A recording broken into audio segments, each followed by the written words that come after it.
I'm just going to put this out there. Rob Halford is a metal icon with very few peers. If you've been in the music scene for even half the time that he's been around, I think you not only earn the title Metal God, a phrase coined by Judas Priest, but you get to display that title pretty much without argument from fan or foe. It has been a storied career, to say the least. A career that one day will be chronicled, we hope, with the opinion that he has lived his life with grace and style. If we could add anything else to the story of Halford, it would be that there may not be a higher class of gentlemen in music than Rob. Certainly there wasn't as many as nice. So kick back, relax, and take in the wisdom. Hello? Hey, Paul, it's Rob. Hi, Rob. How are you? I'm doing great. How are you this evening? Good. Thank you so much for calling. It's my pleasure. Good to speak with you. Great. So we'll just get right to it then. Yeah, we've got about 15 minutes or so. Oh, great. Perfect. So I just heard the single, Mower. Which one? Oh, the Mower? Yeah, okay. Yeah, I'm sure you do a lot of songs now, so it seems like you have a lot of projects going on. So yeah, I got lots going on this year, yeah. So you're currently working on a new solo project? Yeah, Halford 4, which is slated for release in October, and the Mower's going to be on it, and we're going to drop another track within the next few days, probably called Made of Metal.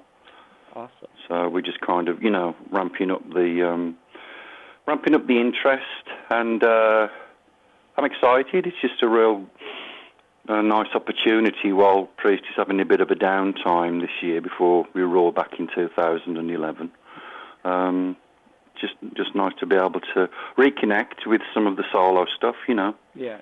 Well, is it similar in style to Resurrection and going in that direction, or is it? No, it's kind of unusual, really, Paul. It's just a bit of mix of everything, I mean, I suppose really, where I am in my life, in my musical career and everything else, I've done so much, and I've covered so much territory. I think this is just me enjoying myself, and I mean, it's a little bit of everything. Some of it's kind of, surprising, but some of it's what you would expect from me.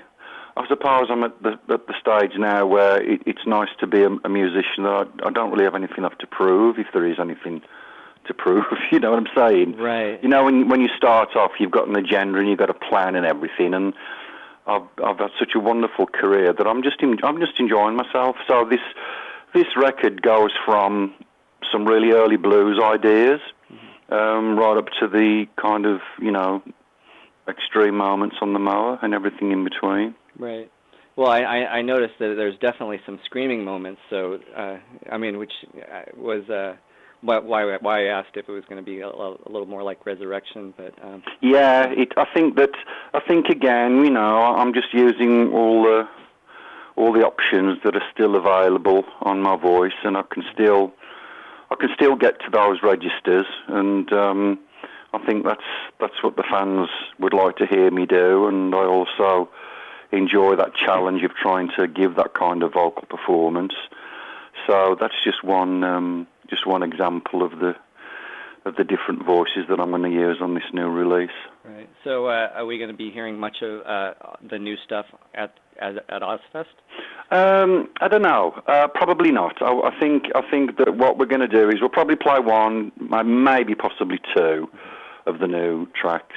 But I just want to take the opportunity just to reconnect with the fans again and play them material that they're generally familiar with, rather than kind of, what it's like when you play fans a new song. They tend to just stop what they're doing and kind of look and listen, which is nice, but I mean, really, I just want people to be jumping about and screaming and moshing and doing whatever else they want to be doing, Right. But, we'll probably give a little taste. Right. So getting back to the material that you will be featuring then, so are you going to be featuring some of the old stuff? Does that material include like bands that you had formed with, like Fight or Two?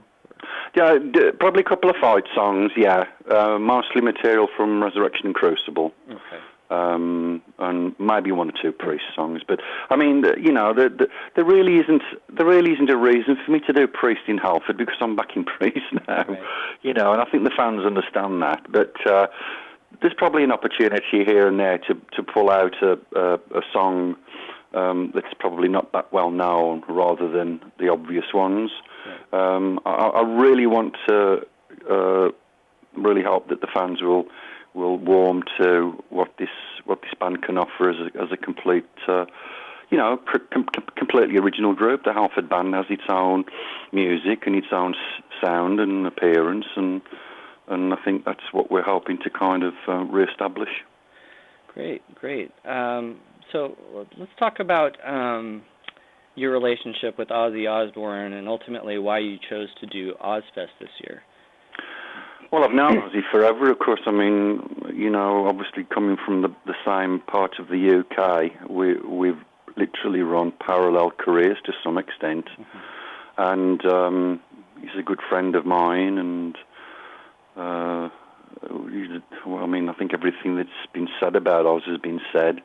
What I'm really happy for Ozzy right now is the fact that he's again, made his mark as a metal singer, because Ozzy has a unique voice. Nobody else sounds like Ozzy Osbourne, and he's got a great new single out and a new record. And it's important for all of us, to have new material. Right. And I suppose, much like myself, I could live on my past glories, and so could Ozzy. But that's not what it's about. You're as good as your last, effort, So it's great to see him come out with this Scream album after the success of Black Rain, and so there you are. And I just put my name up, like everybody else did for the Ozzfest, and I was really delighted when Sharon and Ozzy gave me the thumbs up and said, yeah, come out and join us. So it's going to be a very, very, very interesting and again, a very, multi-dimensional Ozzfest with all different bands covering all different territories in metal and hard rock on the main stage and the second stage. Right. So did... getting back to that relationship, was that relationship one of the reasons why you seemed to be the go-to guy when it came to, Black Sabbath needing a fill-in? Was that a recommendation by Ozzy Osbourne, or was that a previous relationship established with them separately? Well, it's just that thing that I think anybody does with friends. I mean, you look out for each other, don't you? I mean, you over here, you say you watch each other's back, and I think that that's the way it is. He's a mate of mine, as we say in the UK, and on those instances where I've been asked to step forward, I've been more than happy to do that, because that's what friends do for each other. Well, you've had a very long career and very successful career. Yeah. You're considered an icon by a lot of people who really just love this music. So, when you look over your career, what's probably the most surprising thing that you can think of looking back? I think I don't think there's been that many surprises, because it hasn't been a career that's been kind of, not like a 4th of July thing launching up and exploding and fizzling out. It's been a very kind of slow and steady progressive development over the past almost 4 decades. And I think if you can have that kind of opportunity, rather than suddenly, being thrown in at the deep end, so to speak, I think you enjoy it more somehow. You just become more adept to dealing with things as they come into your life, as you go from a club to a small theatre, to a bigger theatre, to, a bigger, massive venue, to an outdoor tour, whatever it might be. So I don't, in all honesty, I don't think there have been any real major surprises to really consider as I'm talking to you now. Of course, probably when I put the phone down, I'll think of something. Right. But I'm glad really that personally I don't like surprises. I'm not very keen on that. I'm a bit of a planner as far as those types of things go. I don't really like the unexpected to a certain extent. I can deal with it, but it's just my nature. I like to know what I'm doing, when I'm doing it,